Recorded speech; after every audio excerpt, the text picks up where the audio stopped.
Tony D and Little Joan is asleep on the couch, and this is a screenwriter's rant on Taurus, a movie starring Machine Gun Kelly as a rock star who is just isolated and lonely by fame.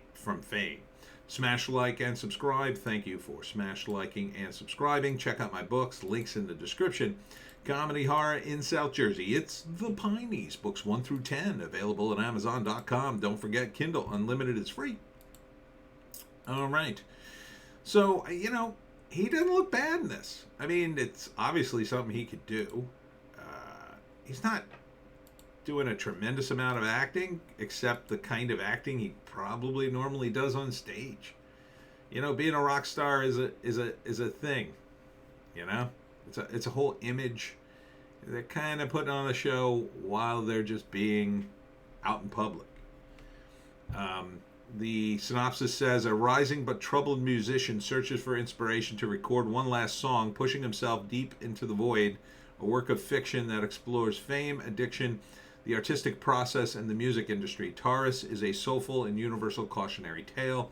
Stars Machine Gun Kelly, Madison Hasten, Demetrius Little Meech, Fenroy, Ruby Rose, I know that name, Scott McNary, Little Taja, and Naomi Wild. Written and directed by Tim Sutton.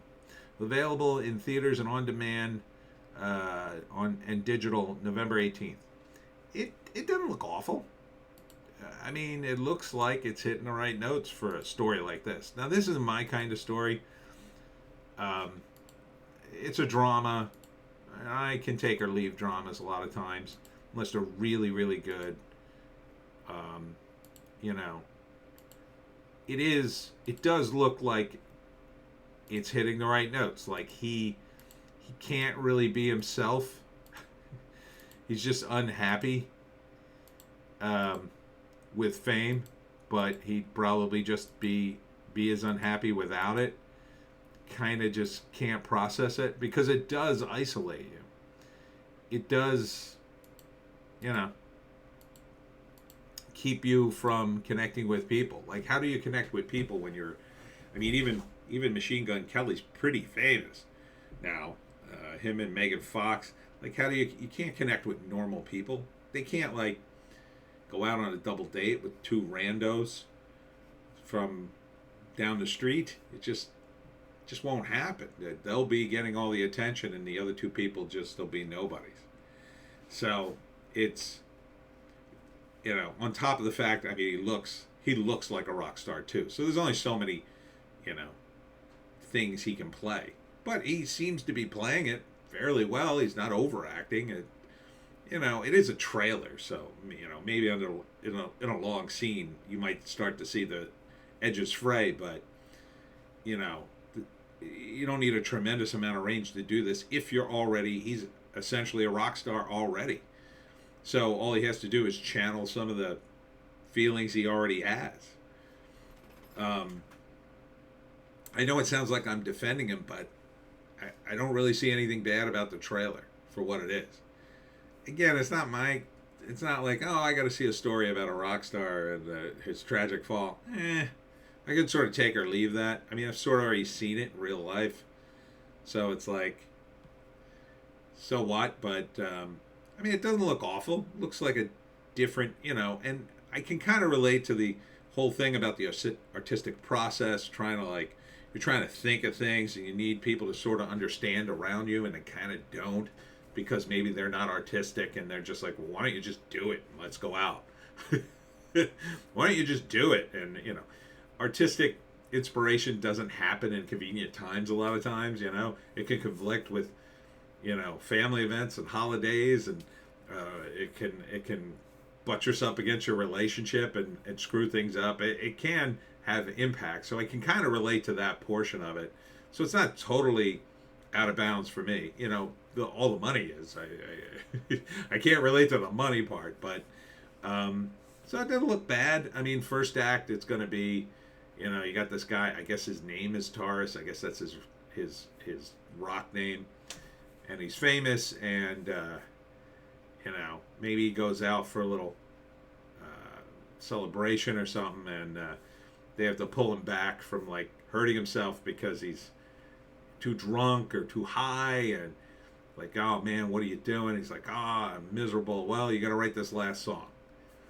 I don't want to write it. You got to do it anyway. It's a record contract and blah blah blah. We're gonna get you to the studio, and this is what the record company wants, and so they pressure him into doing it because it's a lot of money. So he eventually agrees to do it. Second act, he's struggling with writing a song. He needs inspiration. He's fallen in love with some woman, but all the other stuff gets in the way, and can't really write.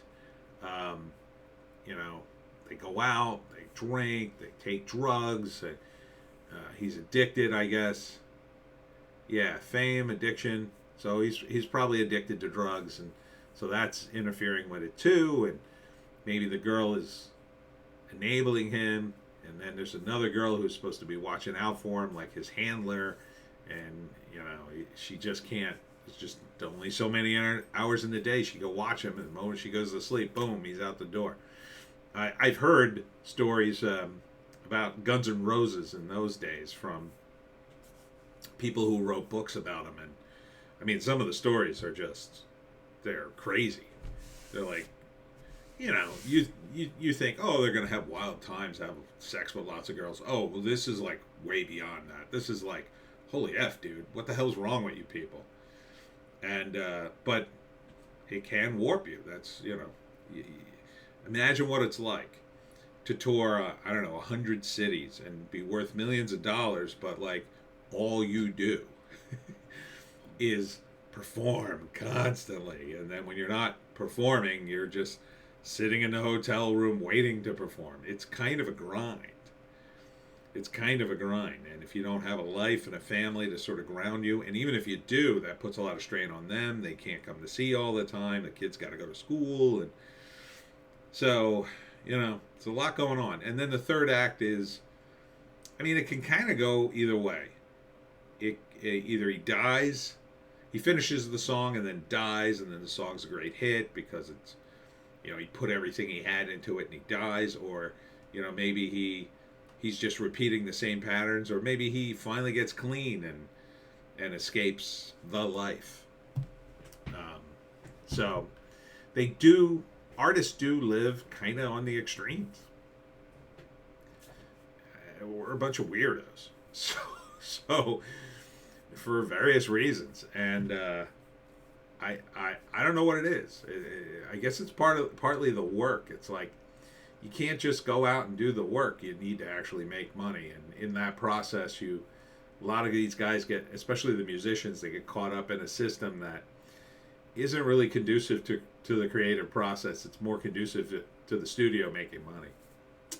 So I kind of sympathize with the character a bit, I guess. So would I see it? Probably not. I don't think it's bad.